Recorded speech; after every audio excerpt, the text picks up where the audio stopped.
fine-grained intuitive knowing, and a deepening emotional connection to their fellow man. Their ability to live a love-centered life by expressing the 6 heart virtues will be enhanced manyfold.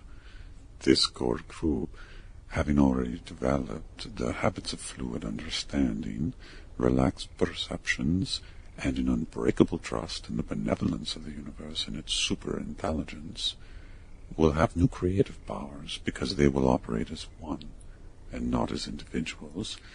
At first, this operation will be murky to all but a few. Perhaps 1 out of 3,000 will feel it and see it. And I'm speaking of the 3,000 being from the group of the 10 to 12 million who are operating on those higher frequencies. So these small fractional percentage will see it and feel it in the coming years. And more will activate and become aware of this collective intelligence as well, as it becomes a very powerful co-creative entity of its own accord. Now, those who live in fear-based realities will, for the most part, have their fears amplified, as these incoming frequencies and radiations create a pace of change that makes for hardships in their life. Emotionally, they may even become more disconnected and withdrawn. So you see, 2012, it really represents different experiences for different states of consciousness. It will not be a singular event, like a solar eclipse that can be seen in most parts of the world. But quite frankly, no one really knows what it will be like with any precision, as it has no exact likeness, and its final chapter has not yet been written. So in this, the final chapter, we are all playing improvisational roles. There is no script, and there is really no director in the formal sense of the word.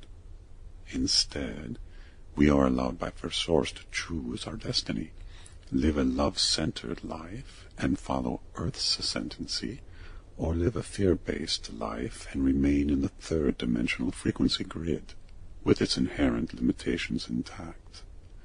In the final assessment, 2012 is a choice.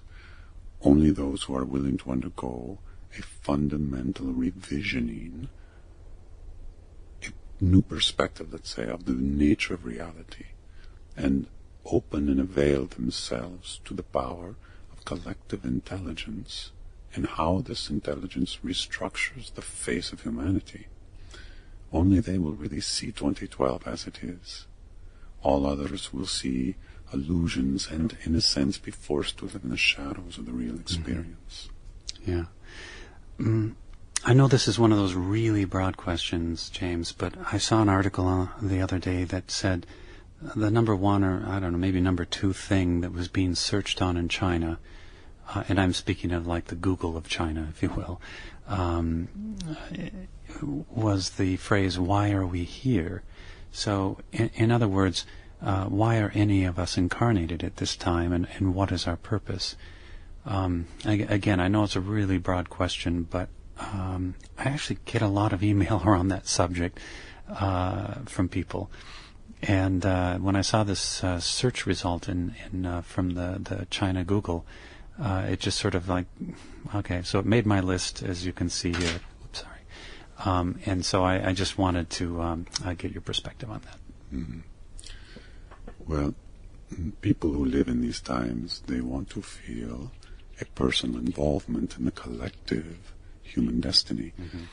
Unfortunately, the vast majority, other than voting for their politicians, don't really have a sense of this. They are passive observers looking into the arena of action, but not really participating, or so they believe. Everyone who is incarnate at this time has a higher self, and this higher self is aware of the specialness of this time, but the ego personality within the human instrument is not easily accessible to the higher self, and unless it has been properly conditioned and prepared, the ego personality will become like an agoraphobic who is afraid of wild, expansive places and simply wants to remain enclosed in its own reality. If you are here on Earth, wearing the human instrument, you are here out of choice and purpose. The choice was made to experience this time, this alignment with the galactic center and the intensification of the creation beam of First Source. The purpose was to ease the experience of shifting from the old systems and reality models to the new, both for societies and individuals, as well as our planet and the creatures therein. That's why we are here. Now, you could say there's more to it than that, and I wouldn't disagree with you, but the other reasons do not carry the same potency of truth. The truth is that we have a responsibility to our fellow man, creatures, cultures, and Earth to ascend in unity and ease. This is why we are here. Mm-hmm. Yeah, I know you have answered this question before, but it's such a common question that I can't resist asking it again. So, can you respond in your own words? Mark? Yes. You can ask the question. Yeah, okay. Well, once I start talking, it's hard to stop.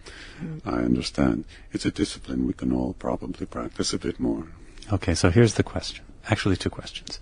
Why did you decide to release all of these materials anonymously, and why are you becoming more and more accessible now? I mean, agreeing to do this interview now, for example. That was actually pretty good, Mark. Very concise. I tried. Now to your first question. I would say that the main reason representatives of the LTO do not choose to be visible is that they prefer, as part of their mission, to shine the focus onto the materials itself, not their personalities. No one within the LTO is interested in establishing themselves as a spiritual authority or a way shower. We are actually quite reticent in this regard, because we well understand that at this stage of humanity's awakening, it's truly about cooperative intelligence, not the singular personality. There is no Messiah who will be leading this event this time. It is too profound a shift for any one individual or organization to orchestrate, or even hope to orchestrate. Nor is it desirable at this stage in the evolution of humanity for it to depend on a human or angelic or even godly personality. It creates separation, similar in the way that money creates the haves and the have-nots. As I said before, there is a co-creative entity that will be birthed in the coming years, and this entity is the collective of millions of humans who have learned to access and transmit the higher frequency emanations of First Source within the human domain. These frequencies will interpenetrate everything in this realm, marinating even the physical structures in its higher vibratory field, and as a result, stimulating all life to a new vibratory rate. The LTO is here to share encoded materials to help facilitate this activation of this collective consciousness. It is not necessary for me to go on the lecture circuit and promote books and so forth in order to